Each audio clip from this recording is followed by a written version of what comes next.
What's up guys, Footballpedia here. Hope all is going well. For today's tutorial, I'll be teaching you how to size your soccer shoes. Now you're probably wondering, why is this guy trying to tell me how to find the right fit on my soccer shoes? I mean, aren't they just shoes? Well, shoes aren't just shoes, especially in soccer. In recent experiences, I have come to realization that shoes can play a very vital role in terms of performance. If you're not wearing the right shoes, you are probably not playing as well as you could be.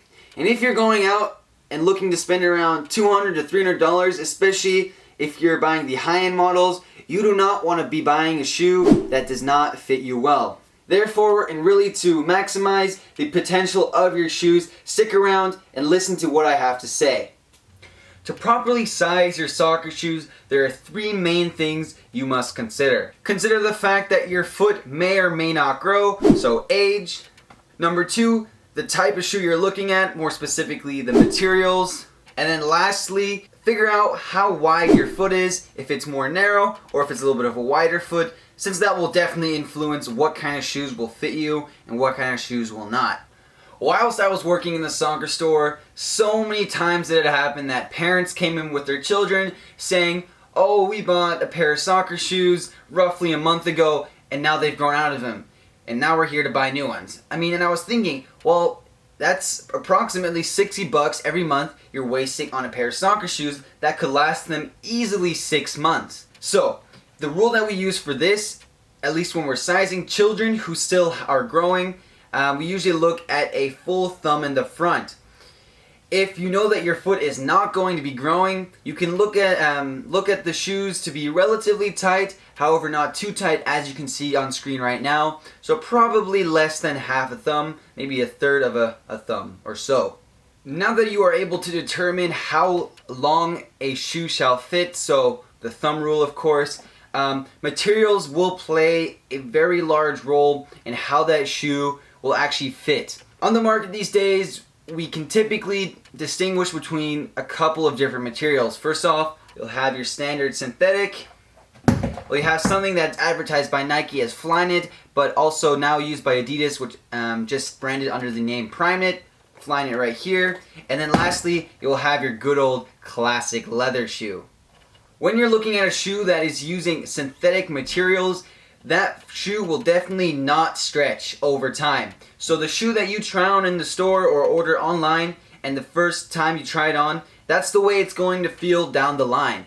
So if you feel that the shoe is uncomfortable in the store and that the cleat does not fit well at all, don't even bother. Synthetic is made to last in that same shape, especially since it's not a natural material, but rather processed. Make sure that it fits comfortable in the store because that's what it's going to be like down the line. However, if you're looking at a leather shoe, this can be different. So within the leather shoe category, there's a couple of different leather types such as kangaroo leather, calf leather, Taurus leather, and so on. To the average soccer player, this will not make a big difference, except that when you hear kangaroo leather, you can usually assume that it's pretty good quality. Leather is a material that is very easily stretchable, so if in the store the shoe fits a little bit tighter, that's okay. Especially since the shoe, like I just mentioned, will stretch out over time and form to your foot. So that's why when you're in store, keep that in mind that, okay, I'm trying on a leather shoe, they feel tighter now, however they're going to stretch. For example, the Puma King that you can see now does fit a little bit tight right now just because it's brand new. But however, from past experiences with prior Puma Kings, I have been able to tell that they stretch quite a bit just because of the material. Lastly, a category you can distinguish between is the Flyknit, so to say. Flyknit is a term made up by Nike, so is Primeknit, just made up by Adidas.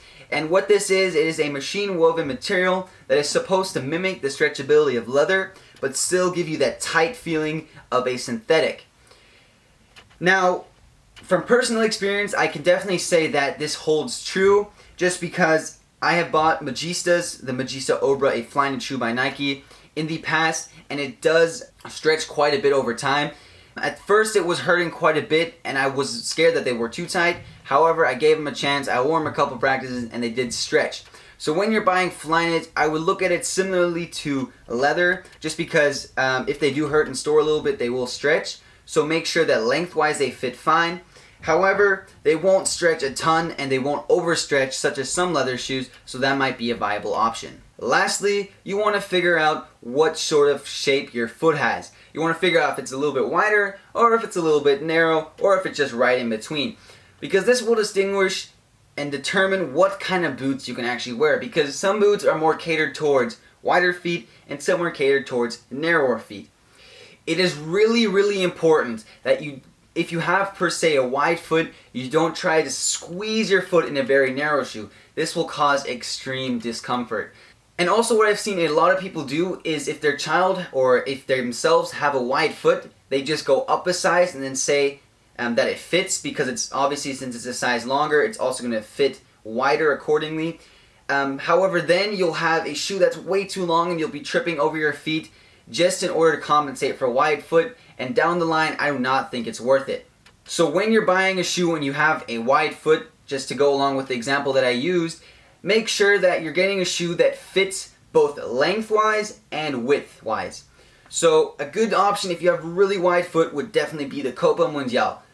Hands down. That is the one shoe you want to try out if you have some sort of a wide foot. This example can also be used towards a narrow foot. If your foot is really narrow and you do not fill out the shoe, but you really want that shoe, don't get it. Because even if you downsize to make it fit widthwise, the length is going to be too short and your toes are just going to be, crammed in, and that's going to feel horrible. A good shoe to try out if you have a really narrow foot, based on my experiences, would probably be the Nike Mercurial Vapor or potentially even the Adidas Chaos. So just to show you what I've been telling you all along, here's a pair that I like to believe that fits me perfectly, and let's just go through the 3 checks. So first off, we know this material is Flyknit, so once I tried it on in the store, I knew it was going to give me a little bit of stretch over time. Then I made sure to check, okay, the front have about 1/3 of a thumb in the toe box area on both feet, so it might be that sometimes one toe or one foot is longer than the other. However, in this with my feet, that is not the case. So I just checked, okay, fits perfectly. Then of course I have to check the width, and you know what, honestly they feel very fine. I am on the outside, however this shoe is made to fit very tight to your foot. That's why I like that feeling. And then the last thing that I did in the store was, walk around, move my foot in it, see if anything hurts. And when I tried the shoe on, I did not experience any extreme discomfort. Yes, they were a little tight, however I did keep in mind that they were going to stretch a little bit over time. That's why I knew, okay, if I buy them now, they'll fit better over time.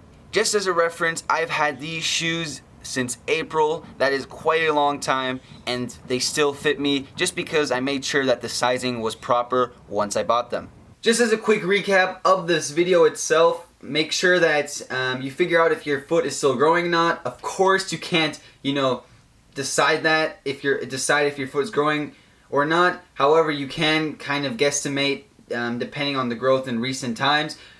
Also, you want to make sure that you know what materials used on the shoe, since that will influence whether or not how much it stretches. And then lastly, maybe look at the width of your foot. Thank you very much for watching today's tutorial. If you decided to stick around until the end of the video, I'd like to thank all the viewers for supporting my channel, and also for the most recent milestone, which is 5,000 subscribers, which I think is really cool. Please leave a like and also subscribe if you do enjoy my content. Other than that, I have nothing to say. Peace.